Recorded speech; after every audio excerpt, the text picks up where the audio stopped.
تو مسئلہ ادھر سے پاکستان سے نہیں آ رہا، مسئلہ بنگلہ دیش کی طرف سے آ رہا ہے۔ مسئلہ یہ آ رہا ہے کہ یہاں پہ ان کی پولیس ویریفیکیشن رکی ہوئی ہے۔ 3 سال تک انہوں نے قرآن پاک مجھے پڑھایا ہے۔ 2.5 سے 3 سال آپ نے ان کے پاس قرآن پاک پڑھا ہے؟ جی ہاں، ٹھیک ہے۔ اور 3-4 سال اس نے ہمارے مسجد میں امامت کرائی ہے۔ اچھا مجھے یہ بتائیں کہ کیسا اخلاق تھا ان کا؟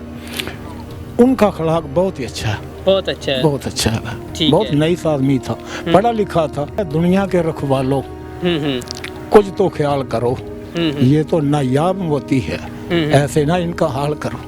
السلام علیکم، تطویر میڈیا کے ساتھ میں ہوں میاں ارسلان۔ ناظرین، گزشتہ دنوں ہمارے چینل پر ایک ویڈیو اپلوڈ ہوئی تھی جس میں یہ ہم نے بتایا تھا کہ 35 سے 40 سالہ بابا جی جو کہ بنگلہ دیش سے آ کر پاکستان میں مقیم ہوئے ہیں اور انہوں نے بہت سی مشکلات کا سامنا کیا ہے، تو ان بابا جی کے جو شاگرد تھے جن کی عمریں اب تقریباً 35 سے 40 سال ہو چکی ہیں اور وہ ابھی میرے ساتھ موجود ہیں اور انہوں نے بابا جی سے قرآن پاک بھی پڑھا ہے اور بہت کچھ سیکھا بھی ہے۔ آئیے ان سے جانتے ہیں کہ بابا جی کے ساتھ ان کے جو کہ تعلقات کیسے تھے اور بابا جی کا اس معاشرے میں اخلاق کیسا تھا اور بابا جی نے ان کے ساتھ زندگی کیسے گزاری تھی۔ السلام علیکم۔ وعلیکم السلام۔ سر کیسے آپ؟ الحمدللہ، اللہ کا سر شکر۔ میں سب سے پہلے تو آپ سے یہ پوچھنا چاہوں گا کہ آپ نے بابا جی کو واپس بھیجنے کے لیے اپنی جتنی بھی تگودو تھی سب کیا ہے اور آپ یہاں تک کہ بنگلہ دیش ایمبیسی کے پاس بھی گئے ہیں، تو کیا معاملات ہے، کیوں نہیں بابا جی واپس جا رہے؟ یہ قاری صاحب کا مسئلہ یہی ہے کہ بنگلہ دیش ایمبیسی ہم انہیں لے کے گئے ہیں اور وہاں پہ جو ہے ہماری ان کے کونسلیٹ جو سینئر جونیئر سب سے ہی ملاقات ہوئی ہے، تو ان کو ڈاکومنٹیشن بھی ہم نے دی ہے، ان کے پاس بھی آئی ہوئی تھیں۔ تو مسئلہ ادھر سے پاکستان سے نہیں آ رہا، مسئلہ بنگلہ دیش کی طرف سے آ رہا ہے۔ مسئلہ یہ آ رہا ہے کہ یہاں پہ ان کی پولیس ویریفیکیشن رکی ہوئی ہے، جو کہ وہاں پہ گئی ہوئی ہے اور ہوم منسٹر کے پاس ان کی فائل پڑی ہوئی ہے۔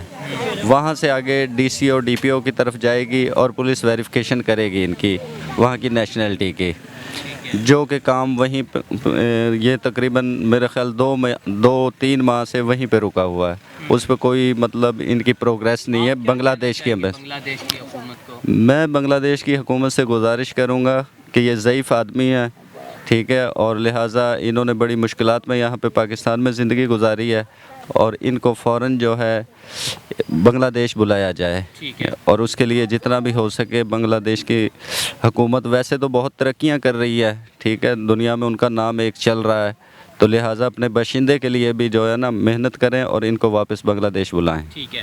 اچھا ابھی میں اب آپ کی ملاقات اس شخص سے کروانے جا رہا ہوں جنہوں نے اس بابا جی کے پاس قرآن پاک پڑھا اور وہ خود ابھی مطلب کہ ایک بزرگ ہیں، آئی تھنک ان کی ایج جو کہ 30 سے 40 سے اباو ہوگی اور پھر بھی انہوں نے مکمل قرآن پاک بابا جی تھوڑا سا آگے آ جائیں۔ السلام علیکم۔ السلام، کیسے ہیں آپ سر؟ الحمدللہ۔ کیا نام ہے آپ کا؟ محمد اسلم۔ محمد اسلم صاحب، آپ نے جو بنگلہ دیش سے بابا جی آئے تو ان کے پاس قرآن پاک پڑھا ہے جو حافظ تھے؟ یہ حافظ کبیر صاحب میرے استاد قرآن پاک کے، ٹھیک ہے۔ اچھا 2.5-3 سال تک انہوں نے قرآن پاک مجھے پڑھایا ہے۔ 2.5 سے 3 سال آپ نے ان کے پاس قرآن پاک پڑھا ہے؟ جی ہاں، ٹھیک ہے۔ اور 3-4 سال اس نے ہمارے مسجد میں امامت کرائی ہے۔ اچھا انتہائی نیک اور پاکیزہ آدمی ہے یہ۔ اچھا کبھی ذہن میں یہ خیال نہیں آیا کہ یار بنگلہ دیش سے آ کر وہ کوئی جاسوس نہ ہو، کہیں ہمیں کوئی اس طرح کی کوئی اور تعلیمات نہ دے دے، کہیں ہمارے بچے خراب نہ ہو جائیں؟ اس کے اندر ایسی عادات کوئی بھی نہیں تھی جس سے یہ محسوس ہو، اچھا جتنی بھی عادات تھی سب نیک اور پاکیزہ، ایک اللہ والے آدمی۔ ٹھیک، آپ کی اپنی سفید داڑھی ہے اور آپ اس بابا جی کے شاگرد تھے؟ جی ہاں، اچھا ہاں بابا جی شاگرد۔ 25 سال کے بعد میرے سے قرآن پاک پڑھا، 25 سال کی عمر کے بعد 25 سال کی عمر کے بعد ان کے پاس قرآن پاک پڑھا ہے؟ قرآن پاک پڑھا کیا تھا۔ بات ہے، اخلاق کیسا ہے ان کا؟ اخلاق ان کا بڑا بہترین ہے، بہت نائس آدمی ہے، نیک آدمی۔ ٹھیک ہے۔ اچھا السلام علیکم، آپ سب کیسے ہیں آپ؟ جی الحمدللہ۔ کیا نام ہے آپ کا؟ محمد کاشف۔ محمد کاشف، کیا کرتے ہیں آپ؟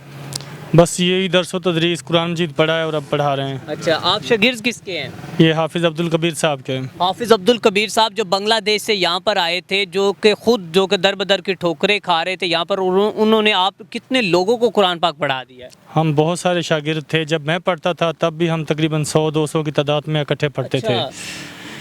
100-200 کے قریب انہوں نے بچوں کو آپ کے ساتھ جو کلاس فیلو آپ کے تھے ان کو قرآن پاک پڑھایا ہے؟ ان کو بھی پڑھایا، پہلے بھی پڑھا رہے تھے اور اب تک پڑھاتے رہے ہیں، کافی شاگرد ہیں ان کے۔ اچھا بتائیے گا کس طرح کا ان کا لب و لہجہ، اخلاق کس کا ان کا؟ ہمیں انہوں نے اپنے بیٹوں کی طرح سمجھا اور بڑی شفقت دی ہے انہوں نے۔ کتنے سال ان کے پاس آپ قرآن پاک پڑھتے رہے؟